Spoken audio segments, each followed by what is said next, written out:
Bonjour, bienvenue pour la nouvelle saison des conférences sur l'industrie du futur, Baldwin Partners. Vous pouvez nous retrouver sur les réseaux sociaux, le site internet, animer la communauté, donner votre avis et on vous invite à venir aux prochaines conférences.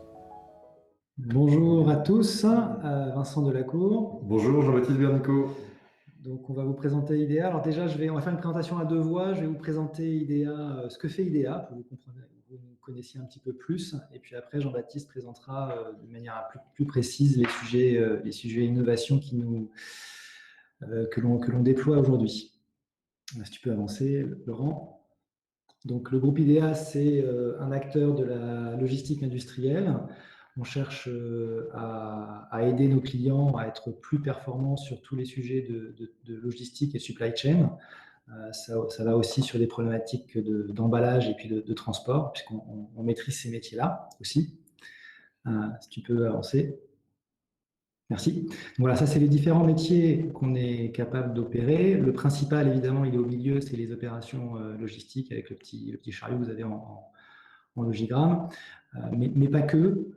On peut opérer en essayant d'être intelligent sur des opérations de production, on va dire, relativement simples, quand ça a un sens dans le flux logistique. Typiquement, intégrer une opération qui évite un flux d'entrée-sortie ou de transport. On peut faire du montage pour le compte du client, surtout si on est proche de son usine et d'éviter des manipulations inutiles. On travaille aussi beaucoup sur tout ce qui est monitoring de données. Laurent en parlait, aujourd'hui, on est en train de plus en plus de traquer ce que l'on fait sur le site pour nos clients de manière à leur mettre à disposition de la data et puis de ne pas faire que de pousser la palette, mais aussi d'arriver avec des analyses pertinentes pour gagner en efficacité. Et puis en amont de ces process-là, on réfléchit avec nos clients, avec des capacités d'ingénierie pour les aider à travailler sur les flux logistiques. Et typiquement, aujourd'hui, on travaille avec des gens du BTP pour regarder ce qu'on peut faire en logistique chantier. Jean-Baptiste en parlera peut-être tout à l'heure, on verra. Donc voilà, ça, c'est les différents types de métiers sur lesquels on opère. Laurent, si tu peux avancer, du coup. Donc, quelques chiffres clés pour nous situer. Aujourd'hui, IDEA, c'est 160 millions de chiffre d'affaires en 2019, 1600 collaborateurs. Bon, ça, c'était le monde avant Covid. On est sur 56 sites en France, 300 000 m² d'entrepôts, d'ateliers. C'est un groupe qui a démarré il y a plus de 100 ans, un groupe de dockers qui était une SCOP, qui a souhaité commencer à décharger des navires sur le port de Saint-Nazaire. Donc, on continue toujours de décharger des navires sur le port de Saint-Nazaire. Mais aujourd'hui, c'est devenu une activité plutôt minoritaire au sein du groupe et c'est l'activité industrielle qui, depuis plus de 20 ans, pousse le développement du groupe. Si tu peux avancer, du coup. Merci. Voilà, ça c'est notre présence en France. On est historiquement nazérien, nantais, et depuis quelques années, on a suivi nos clients et du coup, on est présent sur toute la France. Pas encore à l'international, mais ça viendra. Donc, on a une présence aujourd'hui qui est nationale. Tu peux cliquer, merci. Ça, c'est nos différents marchés. Historiquement, on est sur les marchés dits stratégiques, donc l'aéronautique, la défense, la navale, l'énergie. Ça, c'est des marchés sur lesquels on a assez vite été présent. Et le vrac, ça, c'est un marché historique. En bas à droite, c'est le silo de Saint-Nazaire. Et puis aujourd'hui, on se développe sur d'autres secteurs, alors l'industrie au sens large. Et puis, on réfléchit avec des industriels sur des problématiques de logistique autour du chantier, de l'habitat, de la menuiserie. Non, si tu peux du coup avancer. Hop, voilà. Je vais laisser la parole à Jean-Baptiste. Voilà, merci. Donc du coup, dans le contexte, vous avez bien compris, notre métier, c'est des métiers de faiseurs, hein, c'est des caristes, des pontiers, des conducteurs de routiers, des caissiers emballeurs. Donc on reste sur une structure très opérationnelle. Donc on ne va pas vous faire un cours sur l'innovation de très haut vol, où nous on est des intégrateurs, c'est-à-dire on va vous expliquer les 3-4 niveaux d'intervention où on fait bouger les choses au contact de nos clients. Donc, on ne va pas être des logisticiens conceptuels, on va être des logisticiens vraiment en prise directe avec les enjeux de fabricants et d'industriels. Donc, les différents enjeux, on va d'abord vous parler d'idées action. Donc là, on parle vraiment de l'ensemble de nos opérateurs. Comme beaucoup d'entreprises, on a un système de boîte à idées. Ça existe depuis très très longtemps. Nous, la différence depuis 7 ans, c'est qu'on a développé le principe de ne juger ces idées qu'à partir du moment où elles sont mises en œuvre. Donc, c'est une invitation à chacun des opérateurs, tous ces opérationnels que je vous ai cités, à prototyper, à se mettre dans une logique déjà de design thinking, comme on peut l'imaginer dans les principes d'innovation. C'est ces initiatives prises par nos opérateurs qui nous disent les sujets sur lesquels ça vaut le coup d'avancer. C'est eux qui vivent au contact de nos clients, donc c'est eux qui savent sur quoi il faut faire évoluer les choses. De l'ensemble de ces idées d'actions, donc ça fait 7 ans que ça dure, on a plus de 360 idées d'actions capitalisées sur l'ensemble de nos sites. On a défini de manière très lisible, à la fois pour ces opérationnels, mais aussi nos clients et nos partenaires dans l'écosystème d'IDEA, d'identifier 5 axes, les 5 premiers pictos sur la première ligne, qui disent les sujets sur lesquels nous, on doit bouger. On doit se mettre en mouvement pour accompagner correctement ces usines du futur pour lesquelles on travaille. Donc Vincent a parlé du manufacturing, on met de plus en plus de valeur ajoutée dans nos flux logistiques, donc s'intéresser à tout ce qui touche à la fabrication additive, à la découpe laser, à ce que vous pouvez voir émerger dans des Fab Labs ou autres, ça c'est des choses qui vont intervenir et apparaître aussi dans nos entrepôts logistiques. Demain, on recevra à la fois des camions, mais on recevra aussi des fichiers pour, à proximité de nos clients, produire de la pièce et l'assembler. Le deuxième axe sur lequel on veut que ça bouge et on a une roadmap associée, c'est tout ce qui est automatisation, robotisation et cobotisation, comme ça a déjà été évoqué, où on a beaucoup d'opérations manuelles, mais aussi beaucoup de déplacements sur des sites industriels de grande dimension. Et donc, on a des déplacements qui sont à faible valeur ajoutée, donc autant les confier à des mouvements autonomes. Tout ce qui est data, puisque le logisticien, il manipule beaucoup de données, énormément de données, et le logisticien qui doit réussir demain, c'est celui qui arrive à le faire fructifier, à le rendre utile, porteur de valeur, à la fois pour nos opérationnels, mais aussi pour nos clients. La réalité virtuelle, réalité augmentée et les modèles en général, les modèles numériques. Aujourd'hui, on est sur des organisations qui sont très complexes, quand on parle de Airbus, Chantier Atlantique ou de Naval Group. Quand on arrive à les modéliser et à anticiper des événements de type qu'est-ce que ça représente notre organisation si on doit baisser de 20% ou monter de 30% telle ou telle activité, est-ce que ce sont des hommes, des surfaces ou des moyens qu'il faut changer? On est de plus en plus sollicité sur des constructions de schémas directeurs, y compris pour l'organisation de nos clients. Et puis les objets connectés, parce que comme je vous le disais, on est une entreprise de faiseurs et on bouge des choses, on bouge des produits de nos clients, on bouge des moyens spécifiques. Et plus on les rend intelligents et capables de nous dire des choses, plus on va pouvoir faire l'amélioration continue et avoir sous contrôle la performance de nos activités. C'est vraiment cet âge-là aujourd'hui qui nous préoccupe le plus, qui nous intéresse le plus. En dessous, les deux frises, c'est plus sur le côté métier. Là, on passe de la perf opérationnelle, comme nous expliquaient nos amis de Baldwin, de la perf opérationnelle à la partie plus stratégie, où on dit nos clients actuels, on doit pouvoir leur apporter d'autres services, leur vendre de la valeur ajoutée sur le secteur du manufacturing, sur la partie leur vendre ce que nous apporte la maîtrise de la data, tout ce qui est modèle de reverse logistique, qui sont des modèles très complexes qui nous intéressent beaucoup, et puis tout ce qui est Open Lab, c'est autour de l'intelligence collective. Et ça, c'est sur nos clients actuels, mais on veut aussi viser d'autres marchés en se disant que les muscles qui fonctionnent pour satisfaire Airbus ou Naval Group, c'est des muscles qui peuvent satisfaire les acteurs du bâtiment, de la maintenance ou de la logistique urbaine très récemment, puisque nous sommes lauréats de la logistique urbaine pour Nantes Métropole. Nous participons en association avec le groupe La Poste et le groupe Keren à des nouveaux schémas logistiques pour le centre-ville de Nantes. Voilà, ça, c'était pour le décor. Donc, ce n'est pas de l'innovation conceptuelle à 5 ans, on est plutôt sur des choses, on est sur du contract management avec nos clients, on a des visions à 3 à 5 ans, donc on ne peut pas se permettre de se lancer sur des plans à 10 ans. On peut enchaîner. C'est la slide suivante, s'il te plaît. Donc ça, c'est juste pour vous dire qu'il y a un vrai besoin pour nous, parce qu'on fait 12% de croissance par an depuis 5 ans, on a triplé de taille très rapidement. Notre grosse angoisse au sein du groupe, c'est de devenir gros, de devenir lourd, de devenir moins agile. Et donc, il y a un enjeu d'acculturation au sein de toute la boîte. Et donc, cet enchaînement de niveau opérationnel idée-action, du niveau de prototypage qu'on va animer avec des ateliers innovation où on va faire se rencontrer des acteurs de l'emballage avec des acteurs de la logistique, avec des acteurs du transport. Ça, c'est à destination d'une communauté d'innovateurs. Le niveau au-dessus avec les offres business marché qu'on est en train d'explorer et sur lesquelles on essaie de faire grandir aussi l'entreprise. Et le dernier niveau qui est à la fois dans la dimension sociétale autour de la raison d'être et le plan stratégique 2025, où là, on va avoir la communauté des managers qui représente 200 personnes au sein du groupe, qui vont, toujours dans une continuité de la culture d'innovation et de mise en mouvement, vont réfléchir aux valeurs, à nos offres de valeur de demain, et donc imaginer les futurs business d'IDEA. Nous sommes en plein dans cette démarche-là. Donc il y a un continuum entre la petite amélioration très efficace du cariste, jusqu'aux initiatives entre sites à l'échelle de business unit, à l'émergence de nouvelles offres et à la définition du business d'IDEA de demain.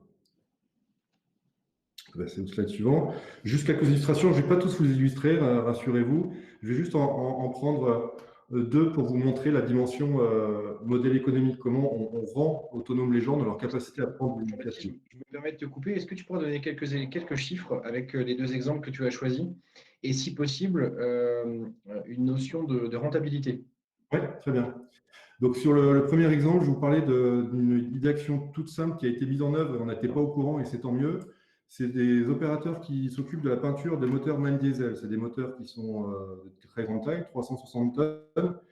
Et dans toutes les opérations qu'on fait pour ce client-là, on assure la peinture. Et donc avant de peindre des moteurs, il faut cacher des pièces, des pièces sensibles. Et donc ça se passait en mettant du scotch et en marouflant, en protégeant des pièces pour pas qu'elles soient peintes.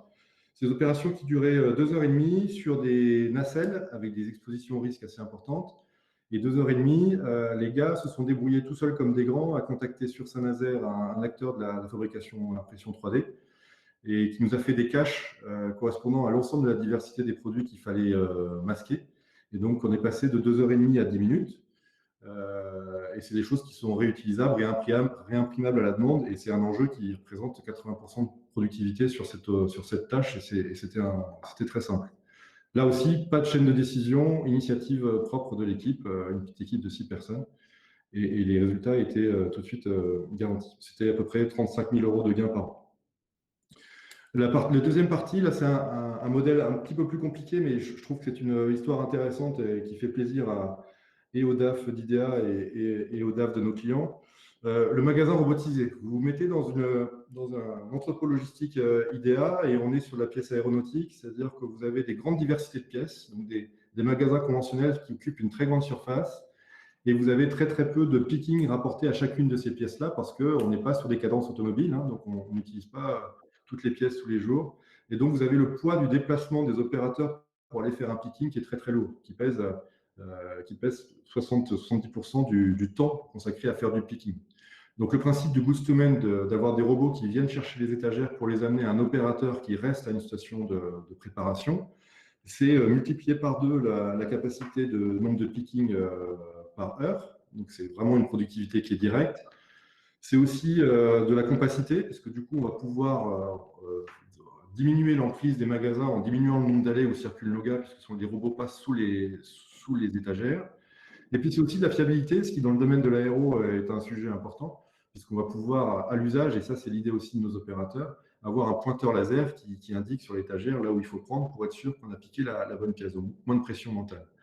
Ce prototypage-là, on a décidé de le faire d'abord sur une plateforme à proximité du site Airbus, plutôt que de faire un grand projet ambitieux avec Airbus. On l'a d'abord mis chez nous, sur un enjeu ROI très très faible. On n'a pas gagné d'opérateur là-dessus, mais c'était le prix à payer pour découvrir cette techno-là et la maîtriser et l'enrichir. Et le vrai ROI, en réalité, il a été fait lorsque notre client Airbus était confronté à la mise en œuvre de l'Airbus A350 et donc sur le magasin du site Airbus de Nantes, un manque de place, donc une nécessité d'aller descendre à Toulouse, négocier des investissements pour étendre un magasin logistique. Ce ne sont pas des industries où ce type d'investissements sont très sexy, hein. On a plutôt envie de faire des machines pour faire des avions que d'acheter des étagères ou des mètres carrés de logistique en plus. Donc nous, on lui a proposé une solution. On lui a dit, on t'a montré la solution robotisée. On pense que l'effet compacité va permettre d'introduire la diversité de la 350 sans avoir besoin d'étendre. La première réaction, ça a été de dire, c'est sympa votre idée, mais moi, je ne vais pas non plus descendre à Toulouse, expliquer qu'on va investir dans des robots qui ne sont pas au panel d'Airbus, sur lesquels il n'y a pas de... Moi, pour les qualifier, ça va me prendre un temps fou et j'ai besoin d'étendre mon magasin tout de suite. On dit, nous, on opère. Ce qu'on propose, c'est que toi, tu fasses les gains de surface, donc ce qu'on appelle le cost avoidance. Tu ne vas pas avoir à investir dans l'extension du magasin. Et nous, en fait, on va engranger la productivité. C'est nous qui allons investir, c'est nous qui allons prendre le risque industriel de ce déploiement-là. Mais par contre, tu ne nous demandes pas tout de suite la productivité qu'on va faire. Donc, vous voyez, Airbus est content parce qu'il n'y a plus à descendre à Toulouse pour négocier des investissements logistiques. Nous, on fait de la productivité qu'on ne restitue pas tout de suite. Et on a nos opérateurs qui ont moins de pression parce qu'ils font moins d'erreurs de picking. Ils sont sur un poste qui est aménagé. Donc, vous voyez, c'est cet esprit-là où on arrive à trouver aussi des modèles économiques qui sont intéressants dans la façon de mettre en œuvre très rapidement ces solutions-là sans avoir à passer par des panels. Nos clients industriels nous demandent d'être plus agiles qu'eux, en fait, en résumé. Une capacité d'initiative qui doit rester plus importante que celle de nos clients. C'est pour ça qu'on ne veut pas grossir et qu'on va rester sur grandir. Les autres, je ne vais pas les déployer, mais juste vous dire que celui du milieu, c'est de mettre les bonnes infos dans la main de nos opérateurs, mais aussi de nos clients. Un chef d'équipe de Naval Group, il a droit à avoir une info temps réel de ce qui se passe sur ces chemins critiques, sur ces flux logistiques critiques. L'utilisation du drone et le traitement de l'image, on l'a volontairement éprouvé sur un sujet assez trivial qui est la supervision soit de la qualité de peinture, soit de l'intégrité des clôtures sur un magasin logistique où il y a des pièces sensibles.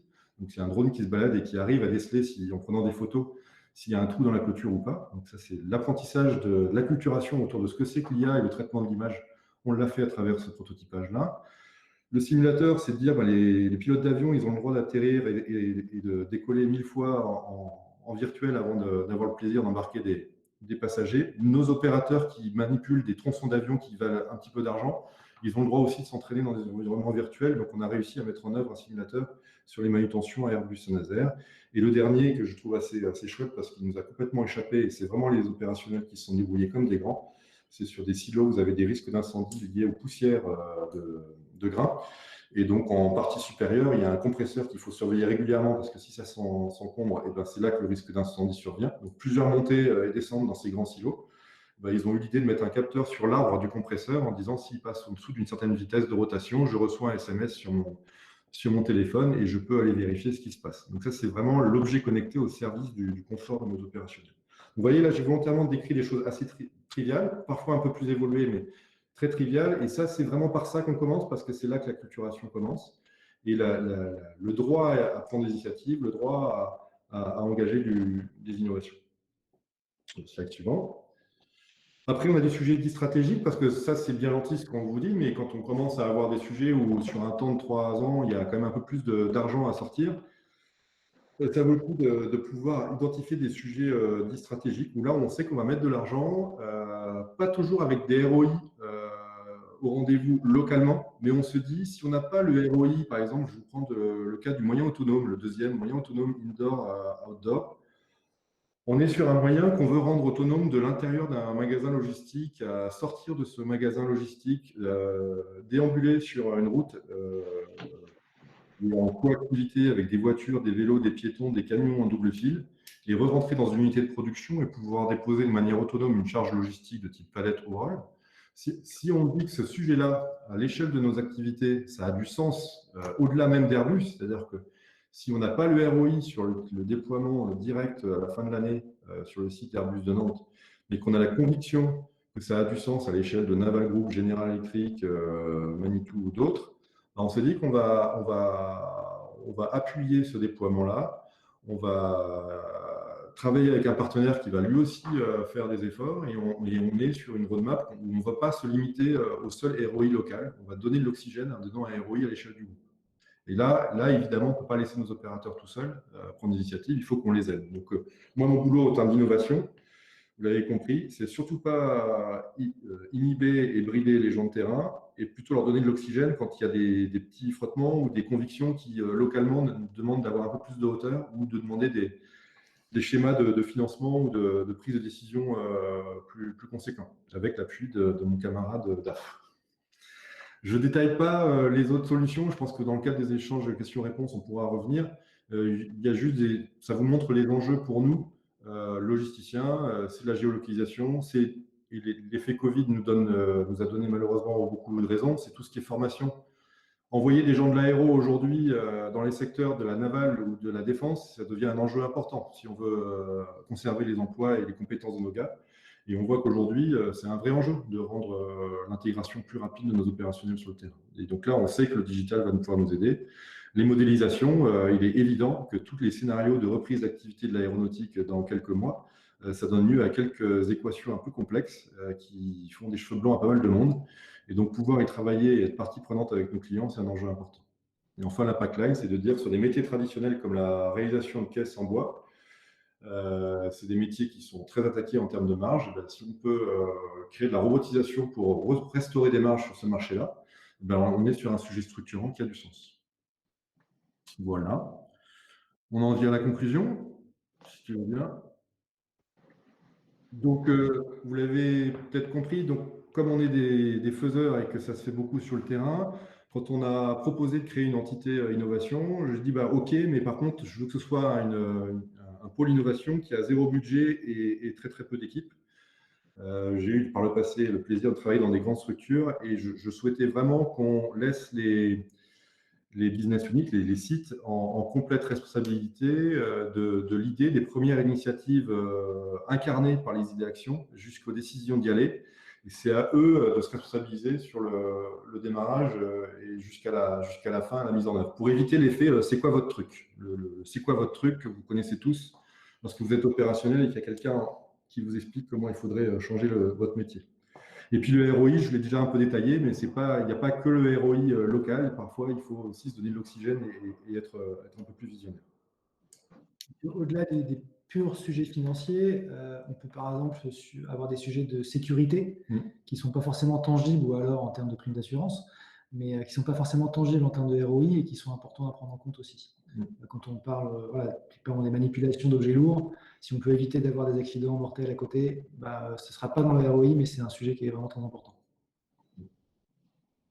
Voilà, ce qui fonctionne, c'est qu'on a la chance, Vincent vous a parlé de la diversité des sites, parce que si vous faites un ratio rapide, nos équipes ne sont pas forcément très très grandes, mais il y a une diversité de situations. Si vous prenez des câbles sous-marins à Calais, ou des bateaux ou des avions, ce n'est pas tout à fait les mêmes logistiques. Donc on a une diversité qui fait que lorsqu'on a une intuition, une opportunité technologique qui s'impose à nous, on a une très grande capacité à trouver le cas d'usage sur le site qui va nous permettre de conforter nos intuitions. Donc ça, c'est une vraie chance qu'on a de pouvoir très vite tester les choses.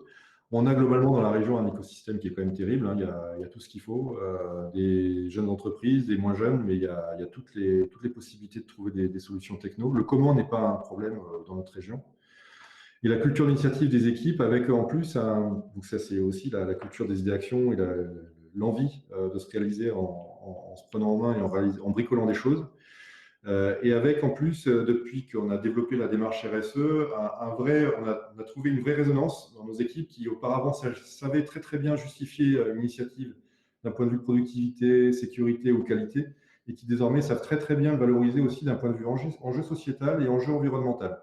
Et ça, c'est un nouvel élément, un nouveau ressort de prise d'initiative chez nos jeunes générations qui est assez intéressant à découvrir en ce moment. Ce qui ne fonctionne pas, donc vous avez bien compris que nous, on est plutôt un intégrateur, c'est-à-dire que ce n'est pas nous qui allons investir dans le robot, ce n'est pas nous qui allons mettre au point ces choses-là. Et aujourd'hui, le financement de l'innovation donne plutôt la place à l'utilisateur final ou au concepteur, mais l'intégrateur est un peu en difficulté pour être appuyé sur le financement de projets de déploiement. Et puis ce qui nous interroge, c'est, on est dans vous avez bien vu que culturellement, on sollicite beaucoup l'envie de nos gars de s'accomplir, mais du coup, c'est un peu un frein aussi à l'effet très positif du HTC, du Happy to Copy. Nos gars vont plutôt avoir envie de partir d'une page blanche pour réinventer leur propre solution que d'aller regarder chez le copain comment il s'est débrouillé. Je pense que c'est culturel, pour tordre la solution et l'adapter à leur environnement. C'est beaucoup moins gratifiant que d'avoir fait l'ensemble du cycle d'idéation jusqu'à la mise en œuvre. Et donc, dans certains cas, on a des regrets de ne pas arriver à passer à l'échelle, à faire des rebonds au rythme qu'on voudrait quand des initiatives sont probantes à un endroit donné. Et donc là, c'est un vrai sujet qui nous questionne. Voilà, on a fini pour la partie surf sur ce qu'est l'innovation chez IDEA.